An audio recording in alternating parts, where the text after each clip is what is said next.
Welcome to the Great Detectives of Old Time Radio. From Boise, Idaho, this is your host, Adam Graham.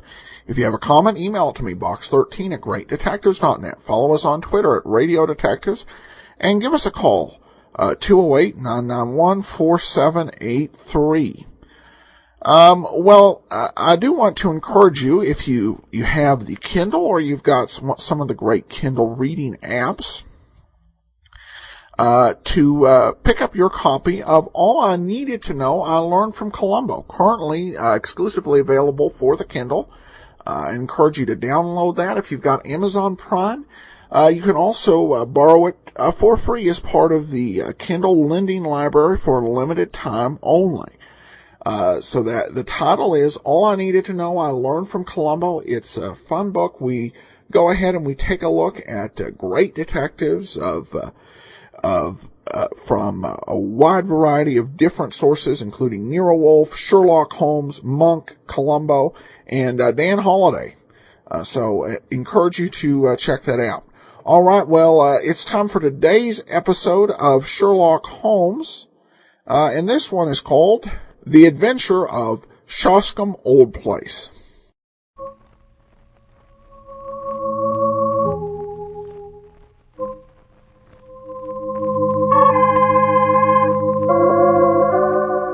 From New York City, the makers of Clippercraft clothes for men and 1,036 leading retail stores from coast to coast present the world's most famous detective, Sherlock Holmes.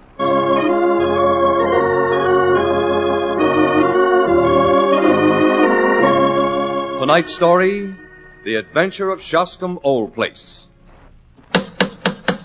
And so once again we raise the familiar brass door knocker of Dr. John Watson. Well, Mr. Stark, come in. This is indeed a pleasure. I've been told we'll have to get along with a substitute for Mr. Harris for a few weeks, but I had no idea he'd turn out to be an old friend. I wore my Clippercraft suit, Dr. Watson, so it wouldn't seem too strange in this program.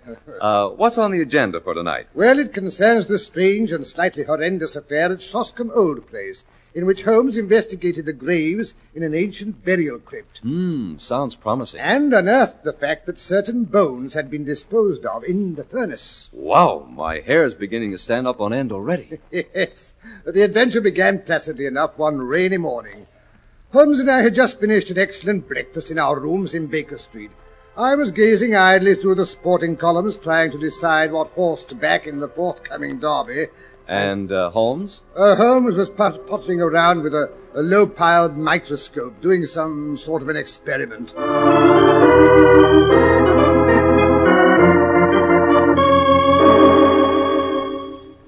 Daredevil quoted as favorite, eh? Up and Atom, odds 10-1. Shoscombe Prince, 40-1. Wonder what's brought the odds down on that horse. Aha! Glue, Watson. It's glue. Jack Horner and Break a Day.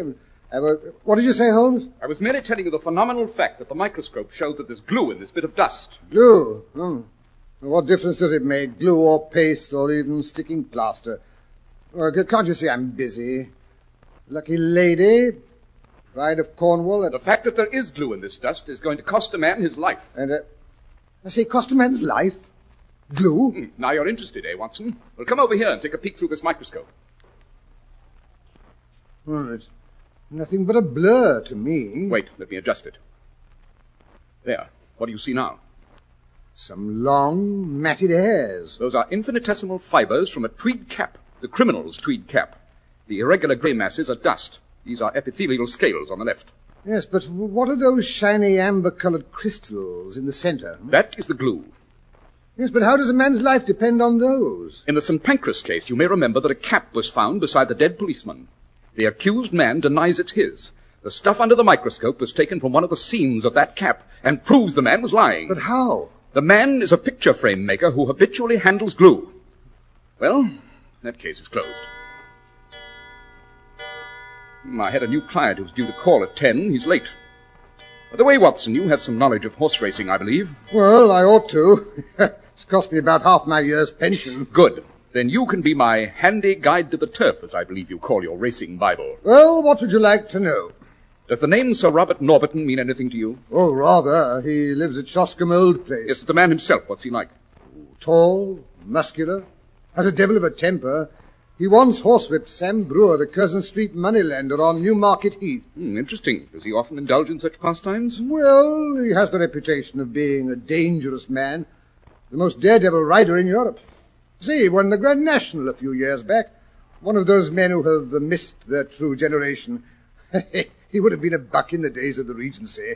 A boxer, a heavy gambler, a devil with the ladies, and a first-class shot. Capital, Watson. A perfect thumbnail sketch. Now, can you give me some idea of Shoscombe Old Place? Well, not much, only that it's very ancient and situated in the centre of Shoscombe Park, and that the famous Shoscombe stables and training quarters are to be found there. And the head trainer is John Mason. I say, how did you deduce that? I didn't have to. John Mason's my most recent client. This letter asking for an appointment is from him. But go on. What else is there of interest about the place? Well, there are the famous Shoscombe Spaniels. You hear of them in every dog show. Spaniels, eh? They're the special pride of the lady of Shoscombe Old Place. Sir Robert's wife? No, Sir Robert has never married. He lives with his widowed sister, Lady Beatrice Folder. You mean she lives with him? No, not at all. I said what I meant.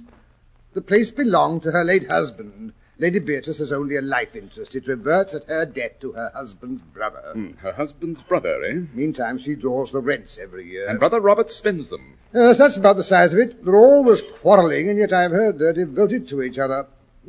But what's amiss at Shoscombe? That's just what I'd like to know. And that, if I'm not mistaken, is the man who can tell us, the trainer, John Mason.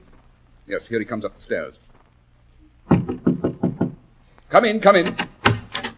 Ah, Mr. Mason. I am Sherlock Holmes. Good morning, Mr. Holmes. You had my note? Yes, this is my friend and colleague, Dr. Watson, Mr. John Mason. How do you do? Please be seated.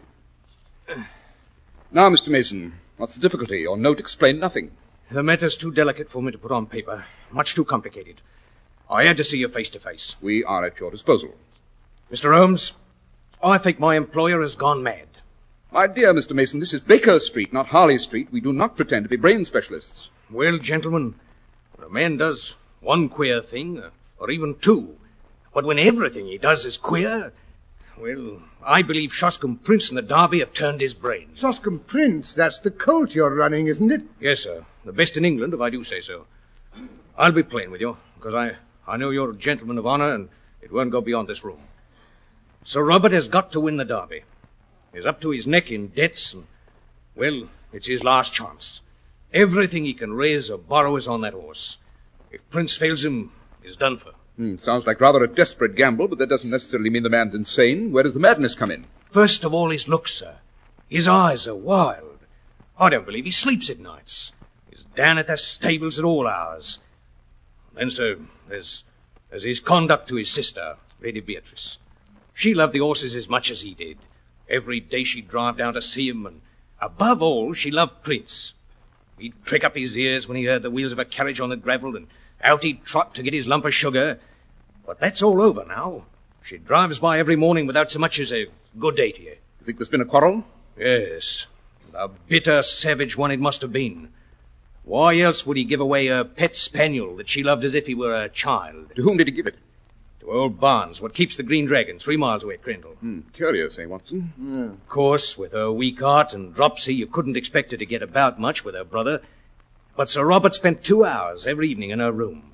Now he never goes near her. She's taken it to heart, she has, sir. Brooding and sulky and drinking, Mr. Holmes. Drinking like a fish. Did she ever do that before this estrangement? Well, she took a glass regular every evening, but now, as often as not, it's her old bottle. There's something rotten about it, Mr. Holmes. And then there's the goings-on down at the old church crypt at night. The haunted crypt, we call it. Haunted? Yes, Mr. Holmes. There's an old ruined chapel in the park, so old nobody can fix its date. And under it there's a crypt where all the ancestors of Lady Beatrice's husband lie buried, including the man himself. Well, sir, That crypt has got a bad name among us.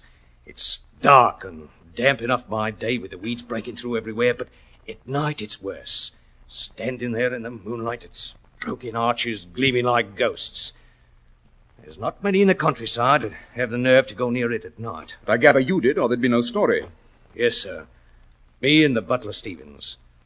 We was taking a walk in the moonlight, smoking a pipe before going to bed, when all of a sudden we notices a light, sort of pale and unearthly like, shining in the old chapel. There we stood, Stevens and me, quaking in the bushes like two bunny rabbits.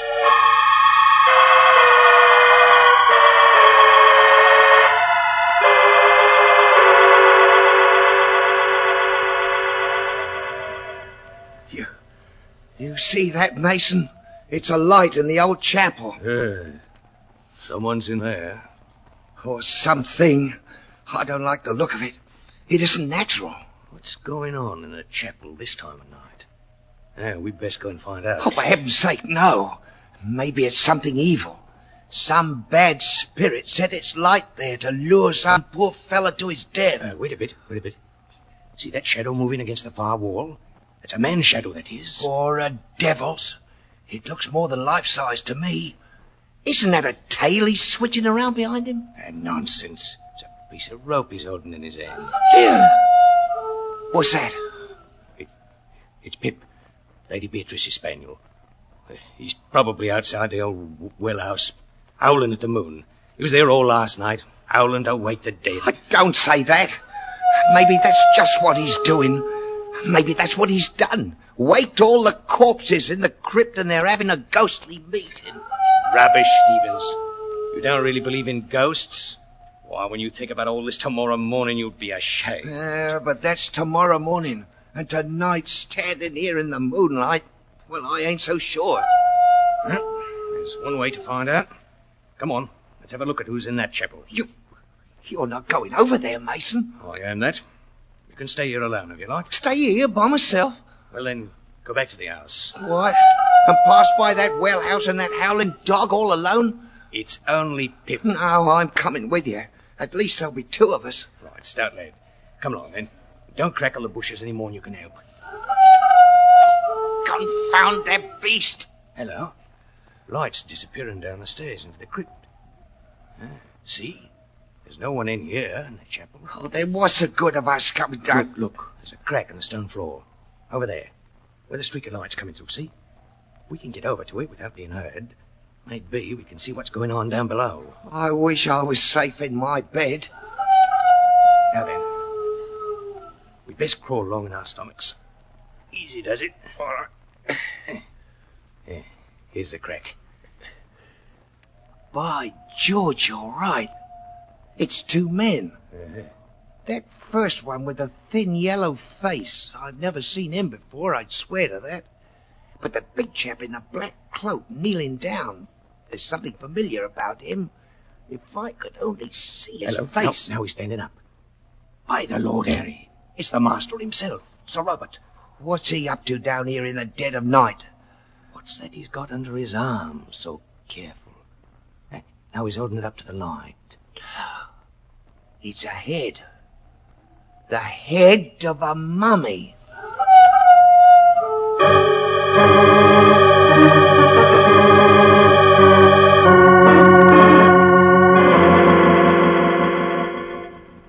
What an eerie experience, Mr. Mason. That it was, Dr. Watson. I'd have given me notice the next day, except that, well, I didn't want to leave Lady Beatrice alone at the mercy of that ruffian. I tried to see her ladyship and tell her what was going on, but she wouldn't see me. Sent out word by our maid, Carrie Evans, she wasn't feeling well enough. Not feeling well enough? Yes, Mr. Holmes. But she was well enough to go out driving all the same. How long has this maid, Carrie Evans, been with Lady Beatrice, Mr. Mason? Going on 5 years, sir. And she's devoted? She's devoted, all right. I won't say to whom. I can't be creating scandal. You don't have to. Sir Robert's reputation with the ladies is, shall we say, a trifle shady. Yes, scandal's been clear for a long time, I'm afraid. I say, Holmes, perhaps that's the cause of the quarrel between the brother and sister. Being an invalid, she has no way of enforcing her will. So the hated maid is still at Shoscombe. Lady Beatrice sulks and takes to drink, Sir Robert becomes angry and gives away her pet spaniel. That explains everything, doesn't it? Everything but the nocturnal visit to the crypt, who the yellow-faced stranger was, and why Sir Robert was holding a skull in his arms. Just a few trifling omissions, Watson. Oh, go to blazes. Quite. Now then, Mr. Mason, you say Sir Robert gave his sister's spaniel away to the proprietor of the Green Dragon. Yes, Mr. Holmes. When was that? About a week ago, sir. Day after we saw him in the crypt. The very day Sir Robert left for London. Oh, he left for London, did he? Yes, sir. And has he come back? We're expecting him back tomorrow, sir. And has Lady Beatrice been taking her morning drives the same as usual? Yes, Mr. Holmes. 11 o'clock sharp. She and Carrie go out together. I'm not quite clear what you expect me to do in this matter, Mr. Mason. Maybe this will make it more definite, sir. Yes, I've been wondering what you had in that paper bundle. It's something Harvey. He's one of my lads. Found in the furnace up at the big house when he was raking out the cinders yesterday. A bone. Badly charred. I say What is it, Watson? Your knowledge of anatomy is more accurate than mine. That's part of a femur. A human bone. Exactly. When does this lad tend to the furnace? Every night he makes it up and then leaves it. Anyone could visit it during the night. Yes, sir. You don't think Sir Robert... Watson, you forget Sir Robert's supposed to be in London. These are deep waters, Mr. Mason. Deep and rather dirty, but I'm beginning to see to the bottom. How is the fishing in the neighborhood of Shoscombe Old Place? The fishing, Mr. Holmes? Yes, the doctor and I are famous fishermen, and we haven't had an opportunity to show our prowess this season, eh, Watson? Well, if it's fishing you're after, there's nothing can come up to the trout in the middle stream. Good. You may address us in future at the Green Dragon. We shall reach there tonight.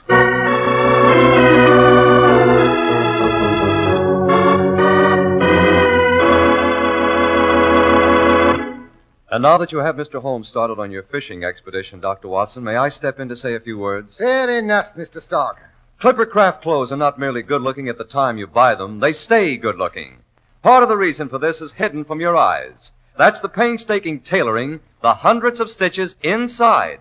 Yes, fine tailoring and rich, long-wearing fabrics are the reasons Clipper craft clothes are remarkable values at their more than modest prices. Naturally, prices low as these wouldn't be possible without the unique Clipper Craft plan.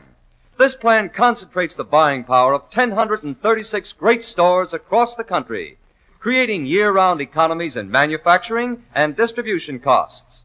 That's why you pay only $40 and $45 for a Clipper Craft suit, only $40 for a top coat or overcoat, and only $26.50 for sport jackets. For your own sake, compare Clipper Craft with clothes selling for many dollars more.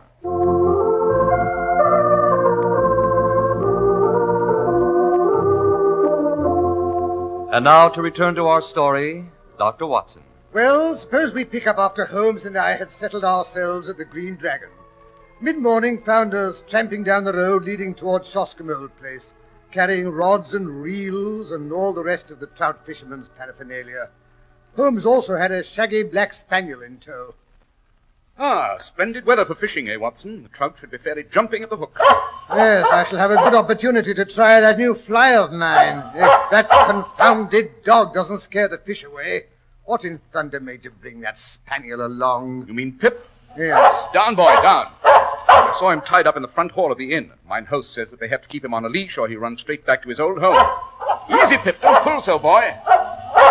Poor dog seemed to want to go walking, so I said I'd take him. Yes, but a dog on a fishing jaunt, oh, really, Holmes, you... Now, if we were going hunting, it would be different, eh? Yes, but it's not the hunting season. You never know. We may get in a little hunting before we get to our fishing. Ah, that is the entrance gate to Shoscombe Old Place, I presume. Handsome old ironwork. And tightly locked, too. Dear Sir Robert is very jealous of his privacy, eh? You would be, too, if you had a horse you expected to win the Derby. I understand he's very vicious with touts or any stranger he catches snooping around his property. I say, look. Here comes a big yellow open barouche. Yes, Lady Beatrice returning from her morning's drive, I fancy. I thought we should have some hunting this morning. What do you mean? Pip and I are going to hide behind this hedge. When the footman gets down to unlock the gates, I want you to engage him in conversation. Yes, but I don't understand, Holmes. Holmes, where are you? Where did you go? Here, behind the hedge, trying to keep this confounded dog quiet. Here they come. I say the old girl must be 1,000,000 years old, all bundled up in shawls and veils and things.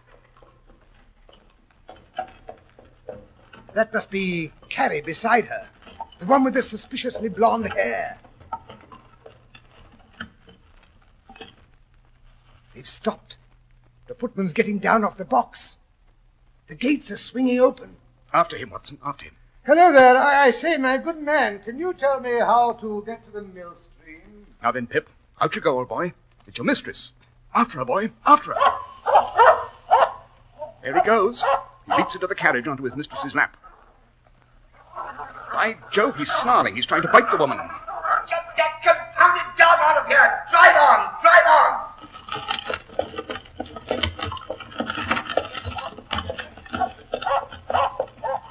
Come on, Pip. Did she try to kick you? Well, never mind, old boy. Well, Watson, that's done it. He expected to see his mistress, and he found a stranger. Dogs don't make mistakes. But it was the voice of a man. Exactly. Our little hunting party was quite a success. We flushed our bird. Now, come along, Watson. The fish are waiting for us. Look here, Holmes, you're not going to give up this clue. Not exactly. But our hunting must be postponed until after dark. And then, I promise you, it will be for big game.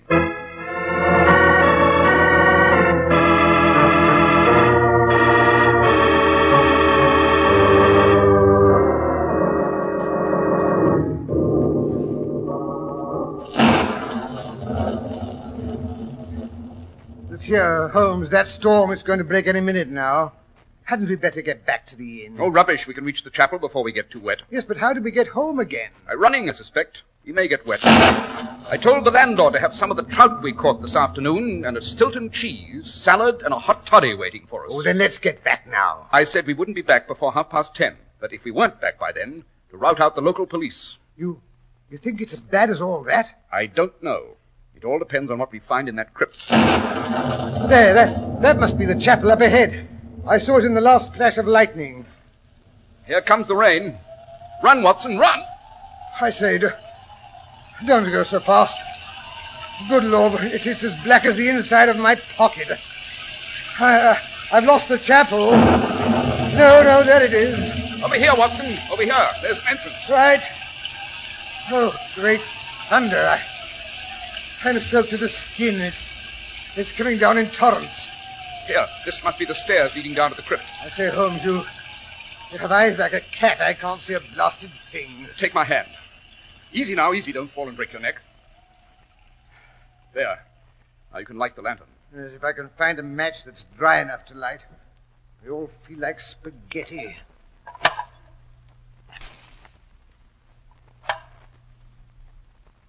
There. Phew. What a sepulchral place. Look at all those vaults. I had no idea Lady Beatrice's husband had so many ancestors. Yes, some of those graves date back before the Norman invasion. Look at the Saxon names. Adalbert, Harold. And here are the Normans. Long line of Hugos and Odos and Percys. But it's this leaden coffin we're interested in, I imagine. Notice how the dust around it's been disturbed. Hand me that Jimmy, Watson. You're not going to open it. Holmes, let's get out of here. All these coffins, hundreds of dead ancestors. I feel like a ghoul myself prying into their long-forgotten secrets. Rubbish. I'll have this lid off in no time. 1, 2...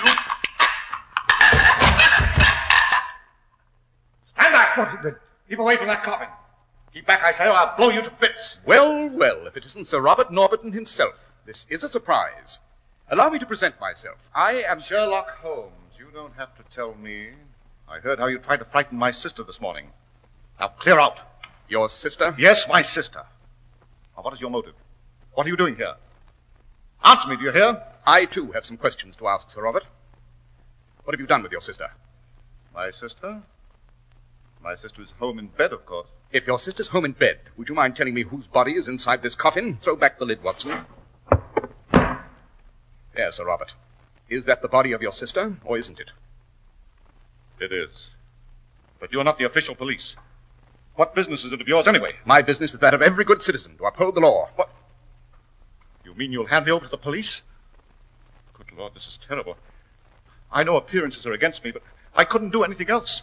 Now, let me explain. Your explanations must be to the police, I'm afraid. But that will ruin me, don't you understand? I've always been dependent on my sister, Lady Beatrice, for everything. I'm deeply in debt. If it were known that my sister were dead, my creditors would come down on me like vultures. Everything would be seized, my stables, my horses. Shoscombe Prince would never run the Derby. Oh, Mr. Holmes, my sister did die just 1 week ago. She died of dropsy, which had long afflicted her. That will be for the coroner to decide. I was faced with absolute ruin. If I could only keep her death hushed up until day after tomorrow when the derby is run, I'll make a fortune. If your horse wins. Oh, he will. He must. My good name depends on it. On the first night after my sister's death, Norlet, who is Carrie Evans' husband and an actor, helped to carry her body out to the old well house. We were followed, however, by her pet spaniel, who howled all night long. I finally had to get rid of him. And it was Norlet, the actor, who impersonated your sister this last week? Yes, Mr. Holmes. Oh, this last week I've lived the life of the damned. My conscience has given me no peace. Later, we buried my sister's body here, in what is still consecrated ground, one of the tombs of her husband's ancestors. After having endeavored to destroy the ancestors' bones in the furnace. What?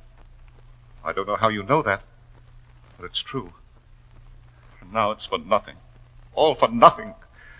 I'm ruined, Mr. Holmes, ruined. Not necessarily. Well, what do you mean? After all, the derby is only the day after tomorrow.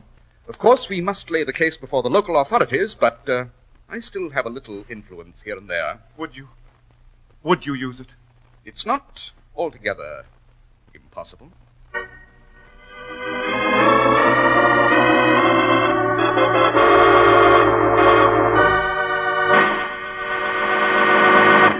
And now, Dr. Watson, before you tell us Holmes' rather surprising decision in the case of Sir Robert, I'd like to make one more speech on behalf of Clippercraft. Go ahead, Mr. Stark. When you advertise anything as extensively as Clippercraft, the product's got to be good. Clippercraft clothes really have to have it, and they have. They're the most amazing clothes you've ever seen at prices so very modest. Remember, Clippercraft suits are only $40 and $45, top coats and overcoats only $40, and sport jackets only $26.50. No, you won't find such smart styling and comfort, such rich, long-wearing fabrics, even at far higher prices. They're made possible by the renowned Clippercraft plan, concentrating the buying power of 1,036 of the nation's finest stores from coast to coast. So that these great clothes are available to you at your own local independent store, the store you can trust. Yes, selling expensive clothes at inexpensive low prices at the nation's finest independent stores is the great big idea behind the Clippercraft plan. That's why men who know insist on Clippercraft clothes. So be sure to visit the Clippercraft store in your city. These leading stores in the metropolitan area are proud to add their names to Clippercraft in your suit, top coat, and overcoat. In Manhattan, John Wanamaker Men's Stores, Broadway at 8th and 67 Liberty Street.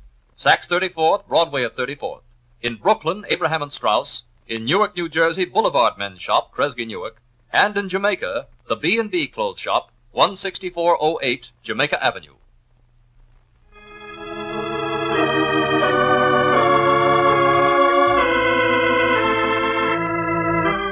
And now, Dr. Watson, did Sherlock Holmes use his influence in Sir Robert's behalf? Yes, indeed, Mr. Stark. We went back to the inn, and Holmes routed the local constable and coroner out of bed.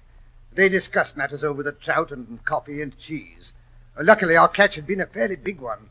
Moreover, the creditors were all Londoners, and Sir Robert was a local man. Pride of county, you know.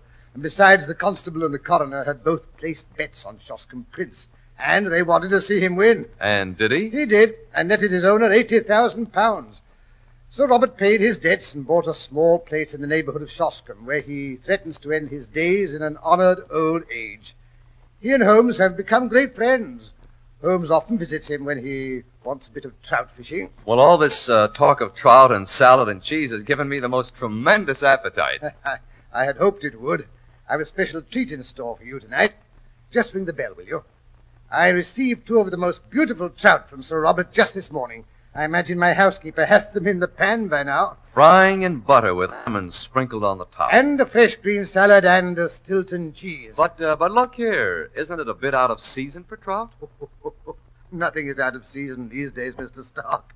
Sir Robert has what is called a deep freeze, you know.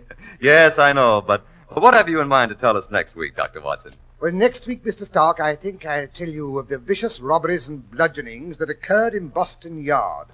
The criminal, you know, was a cat named Peggy. Holmes always called it the adventure of the wooden claw.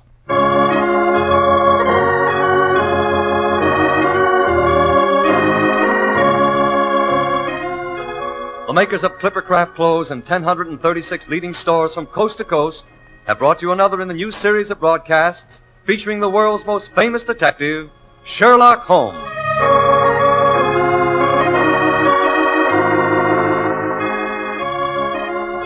Our stories are based upon the character of Sherlock Holmes, created by Sir Arthur Conan Doyle. Sherlock Holmes is played by John Stanley, Dr. Watson by Alfred Shirley, and the dramatizations are by Edith Meiser. Sherlock Holmes is produced and directed by Basil Lochran, with special music by Albert Berman.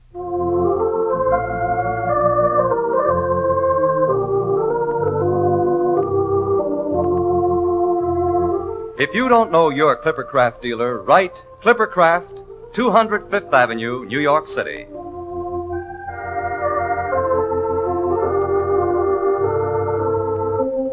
Be sure to listen next week to Sherlock Holmes in The Adventure of the Wooden Claw.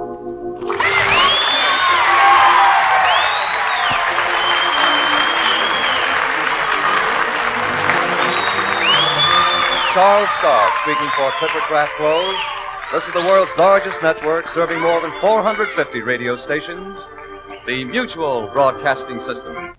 In just 25 seconds, you'll hear Melvin Elliott reporting the latest news. Fly Eastern Airlines' new type Constellation, tried and proven with 300 million passenger miles of dependability. Fly Eastern Airlines. Welcome back. This story is of note because it's the very last Sherlock Holmes story written by Sir Arthur Conan Doyle. It was published in 1927. An original title was The Adventure of the Black Spaniel. So interesting episode with a happy ending. Of course, because it was the last written one, it doesn't mean that it was the last chronologically. This was set in 1902, and Holmes' adventures would stretch on for at least another 12 years. I do have to admit, the ending had an odd effect on me. I couldn't help, when they were talking about the trout, with the, if you thought back to the, episodes we had with, Harry Bartell and Petri Wine, and I thought, this sounds like an episode. It would make sense to advertise Petri Wine year-round rather than the suits. Regardless, it actually had me thinking, oh boy, I'm actually hungry for fish. I was walking home from work at the time I listened to it, and when I got home, I did get a fish dinner. My wife had prepared it, and so that worked out fine. So I hope that no unrequited cravings were brought to light by the ending of this episode. Well, we turn now to listener comments. I've been listening to Adam and this podcast since the very first show, and I finally caught up to the current. Love Adam's commentary and background info. My favorite shows are Sherlock Holmes and Nero Wolfe. My least favorite by far is Johnny Dollar, the John Lund version. Keep up the good work. Well, thanks so much, and it's always interesting to hear what folks' favorites and least favorites is. I have to say that, overall, given some of a lot of negative, comments heard about, the John Lund, Johnny Dollars, I'm surprised we haven't got more. I think most have been, pleasantly surprised, but still, it's definitely not a show that would be to everyone's liking. Appreciate your comments and feedback. That will actually do it for us for today. Join us tomorrow for the aforementioned Mr. Lund on yours truly, Johnny Dollar. And then next Thursday, we'll be back with another adventure with Sherlock Holmes. In the meanwhile, send your comments to box13@greatdetectives.net. Give us a call, 208-991-4783. And become one of our friends on Facebook, facebook.com/Radio Detectives. But from Boise, Idaho, this is your host, Adam Graham, signing off.